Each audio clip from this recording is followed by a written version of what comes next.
నమస్కారం. కామ్రేడ్ సుధాకర్ రెడ్డి గారి మరణం పేదలకు,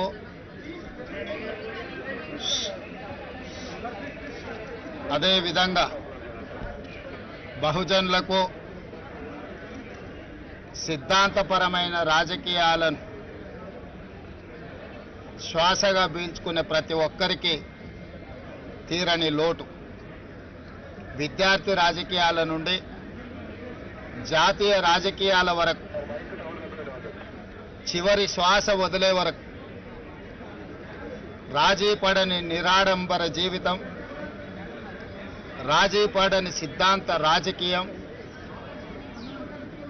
ఏఐఎస్ఎఫ్ నుంచి మొదలు పెడితే జాతీయ ప్రధాన కార్యదర్శి వరకు, పార్లమెంట్ సభ్యుడిగా వివిధ హోదాలలో పనిచేసిన ఏ రోజు కూడా అహంకారము, అహంభావాన్ని తన దరిదాపులకు రానియకుండా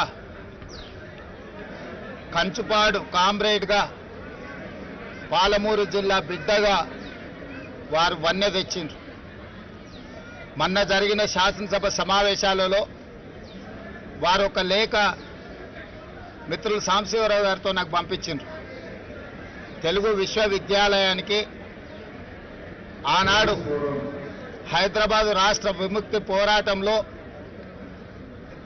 పత్రికా సంపాదకుడుగా ఎనలేని సేవలు అందించి నిజాం నిరంకుశ రాజ్యాన్ని నుంచి పేదలకు విముక్తి కలిగించిన సురవరం ప్రతాప్ రెడ్డి గారి పేరు పెట్టాలి అని వారు నాకు లేఖ రాయడం జరిగింది. శాసనసభలో ఆ లేఖ నాకు అందించిన మరుక్షణం అక్కడికక్కడే సాంబశివరావు గారు ఇచ్చిన లేఖను సుధాకర్ రెడ్డి గారు చేసిన సూచన ప్రకారం తెలుగు విశ్వవిద్యాలయానికి తెలంగాణ ఆనాటి హైదరాబాద్ విముక్తి పోరాట యోధుడు సురవరం ప్రతాప్ రెడ్డి గారి పేరును పెట్టడం జరిగింది.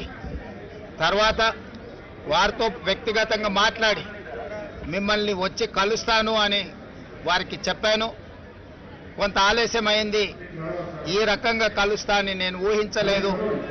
ఇది సిద్ధాంతపరమైన రాజకీయాలను ఆచరించే వాళ్లకు తీరని లోటు.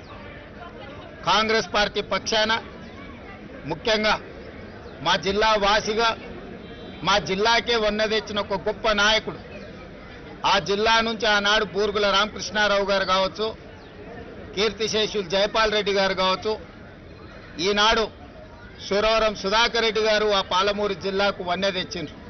ప్రజాసేవనే కాదు, సిద్ధాంతపరమైన రాజకీయాలను జీవితకాలం ఆచరించి ఏది అధికారం ఉన్నా లేకపోయినా, ప్రజాప్రతినిధిగా కొనసాగినా కొనసాగకపోయినా సిద్ధాంతాన్ని ఏ రోజు కూడా వదలలేదు.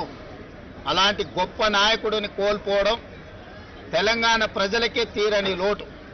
అందుకే ప్రభుత్వ పక్షాన వారికి అధికారిక లాంఛనాలతో కార్యక్రమాలను నిర్వహించడమే కాదు, వారి కుటుంబానికి, కామ్రేడ్ సోదరులకు ప్రభుత్వ పక్షాన అన్ని రకాల సహాయ సహకారాలు అందించాలి అని నిర్ణయించుకున్నాం. నిన్న జరిగిన మా పొలిటికల్ అడ్వైజరీ కమిటీ సమావేశంలో కూడా గాంధీ భవన్లో మా పిసిసి అధ్యక్షులు, ఏఐసిసి ఇన్ఛార్జ్ జనరల్ సెక్రటరీ గారు మా సమావేశంలో కూడా వారి ఆత్మకు శాంతి చేకూరాలి, వారు అందించిన ఎనలేని సేవలను మేము సమావేశంలో కూడా చర్చించుకోవడం జరిగింది. సమావేశంలో కాంగ్రెస్ పార్టీ సంపూర్ణంగా ఈరోజు తీర్మానం చేయడమే కాదు, మల్లికార్జున్ ఖర్గే గారు కూడా వారి సానుభూతిని, ఆ కుటుంబాలకు అండగా నిలబడతామని సందేశాన్ని చెప్పండి అని చెప్పి నాకు సూచన చేసిండ్రు. ఈరోజు ఏఐసిసి పక్షాన, తెలంగాణ కాంగ్రెస్ పార్టీ పక్షాన, తెలంగాణ ప్రభుత్వం తరఫున కూడా వారికి ఘనమైన నివాళులు అర్పిస్తూ వారి కుటుంబానికి అండగా ఉంటాం. వారి ఆత్మకు శాంతి చేకూరాలని, వారి కుటుంబం మనోధైర్యం కోల్పోకుండా ఉండాలి అని కోరుకుంటూ మీ అందరి దగ్గర సెలవు తీసుకుంటున్నా. జోహార్ కామ్రేడ్ సుధాకర్ రెడ్డి గారు.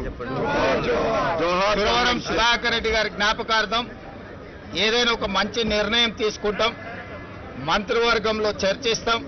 అది ఎక్కడ, ఏ విధంగా, ఏ రకమైన కార్యాచరణ చేపట్టాలి మేము మంత్రివర్గంలో తప్పకుండా చర్చించి, ఎందుకంటే తెలంగాణలో ఉన్న కొద్ది మంది విలువలతో కూడుకున్న రాజకీయాలను జీవితకాలం ఆచరించిన వ్యక్తుల పట్ల ఈ ప్రభుత్వానికి సానుభూతి ఉన్నది, ఈ ప్రభుత్వానికి గౌరవం ఉన్నది.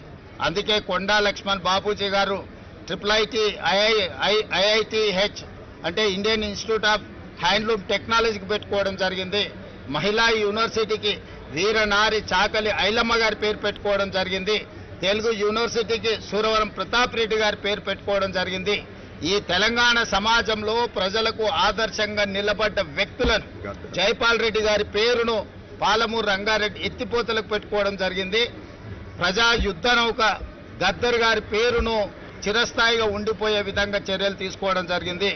ఆ కోవలోకి వచ్చే సురవరం సుధాకర్ రెడ్డి గారిని కూడా తప్పకుండా రాష్ట్ర ప్రభుత్వం గుర్తిస్తుంది.